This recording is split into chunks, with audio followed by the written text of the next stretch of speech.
Elle a élevé les jumeaux rejetés de son ami décédé. Des années plus tard, ils sont devenus milliardaires. Les histoires d'Epiepo. Dans une petite communauté, Emma et Lisa étaient deux amies inséparables, si proches qu'on les prenait souvent pour des sœurs. Elles avaient grandi ensemble, fréquenté la même école primaire et la même université, partageant un lien indéfectible qui semblait éternel. Après leur diplôme universitaire, les deux jeunes femmes retournèrent au village, incapables de trouver du travail en ville. Cette situation frustra particulièrement Lisa, qui ne cessait de se plaindre amèrement. « Je suis fatiguée, Emma. On a fait nos études puis l'université. Toutes ces souffrances pour finir dans ce village. » Emma, toujours patiente et optimiste, tentait de la rassurer en lui conseillant d'attendre le temps de Dieu. Mais Lisa avait perdu patience. Un jour, Lisa disparut mystérieusement du village. Personne ne savait où elle se trouvait, pas même Emma, qui s'inquiétait énormément pour son amie. Plusieurs mois s'écoulèrent dans l'incertitude totale. Emma balayait sa maison quand Lisa réapparut soudainement. Mais ce n'était plus la même femme. Très enceinte et extrêmement pâle, son teint autrefois clair s'était assombri. « Lisa, où étais-tu? Que t'est-il arrivé ?» demanda Emma en prenant son amie dans ses bras. « Je suis désolée, » murmura Lisa à travers ses larmes. Emma lui offrit du repos, promettant de parler plus tard. Le lendemain matin, les cris de Lisa réveillèrent Emma en sursaut. Son amie était en travail. Emma courut chercher la sage-femme du village. « Qui dérange ma tranquillité à cette heure ?» grogna la vieille dame en ouvrant sa porte. « Mon amie est en travail, elle a besoin d'aide. » La sage-femme soupira, rassembla ses outils et accompagna Emma. À leur arrivée, Lisa avait déjà accouché de jumeaux, un garçon et une fille.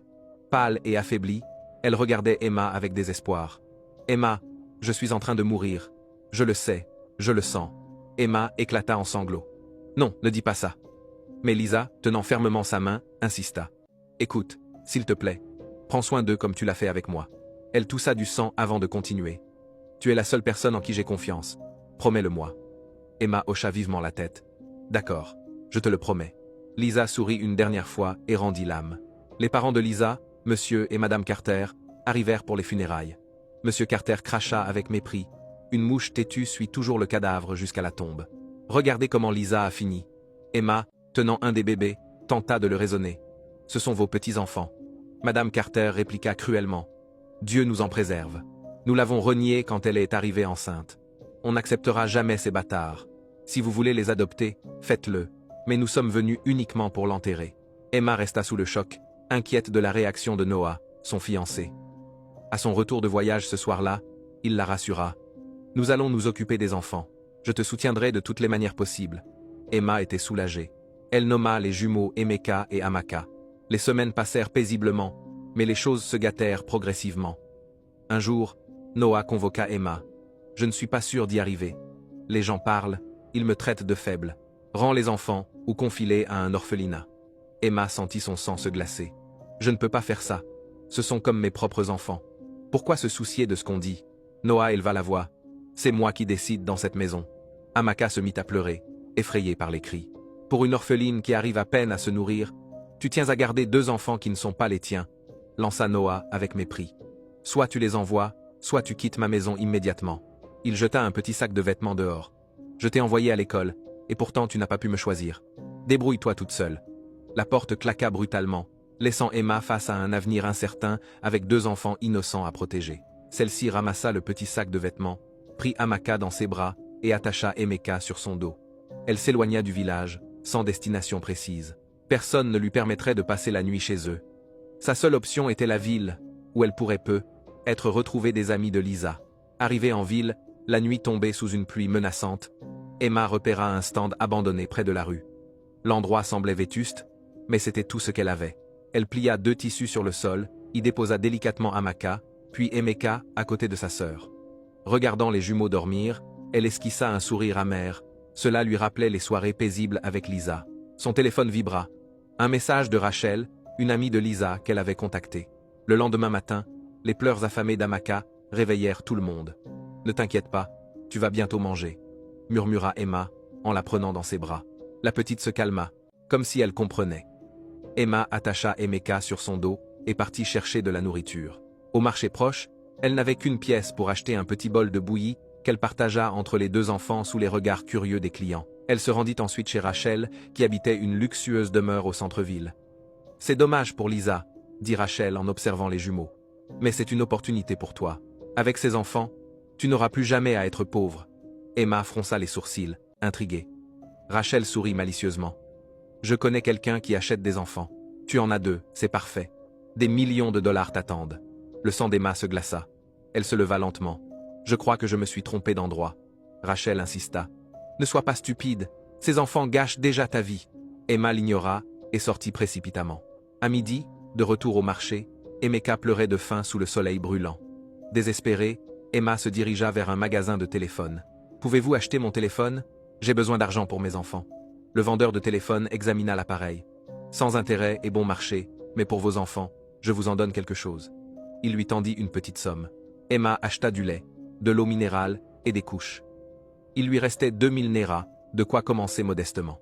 Le lendemain, Emma se leva très tôt.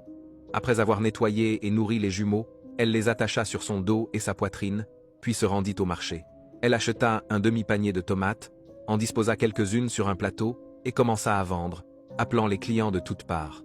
Elle faisait des pauses quand le soleil devenait trop intense ou quand elle devait nourrir les bébés. Heureusement, Emeka et Amaka semblaient comprendre la situation et pleuraient rarement. Pendant 3 mois, Emma devint un spectacle familier du marché, la femme qui vendait des tomates avec 2 bébés accrochés à elle. Les commerçants commentaient sans arrêt ses faits et gestes. Pour eux, elle n'était qu'une fille facile parmi tant d'autres à Lagos. C'est une leçon pour ses amis, lançait un vendeur de fruits. La prochaine fois, elle n'ouvrira pas les jambes à n'importe qui. Mais Emma gardait la tête haute, concentrée sur sa survie et celle des enfants, ignorant les ragots cruels qui l'entouraient quotidiennement. Grâce à son petit commerce, elle avait réussi à acheter un réchaud et quelques vêtements pour les jumeaux. Un après-midi, alors qu'elle vendait ses tomates sous le soleil brûlant, Emma remarqua un chauffeur de taxi qui maltraitait un vieil homme. Une foule s'était rassemblée pour regarder le spectacle avec amusement. « Rends-moi mon argent, vieux. La prochaine fois, ne fais pas appel à des services si tu ne peux pas payer. » aboyait le chauffeur en tenant l'homme par la poitrine. « Je suis désolé, fiston. Je ne savais pas qu'on m'avait volé mon argent, » suppliait le vieil homme. « Je vais appeler mon fils pour qu'il vous paie. » Le chauffeur se moqua de lui et le poussa si violemment qu'il tomba par terre.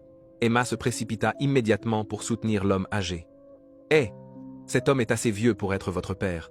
Respectez-le, » cracha-t-elle avec colère. « Personne ne vous a appelé ici, madame, » ricana le chauffeur. « Combien vous doit-il ? » 500 néras, répondit-il sèchement. Sans hésiter, Emma prit son papier d'emballage, le dénoua, et tendit au chauffeur le dernier néra qu'elle possédait. Furieux, celui-ci la fusilla du regard, puis écrasa méchamment son plateau de tomates par terre avant de s'éloigner.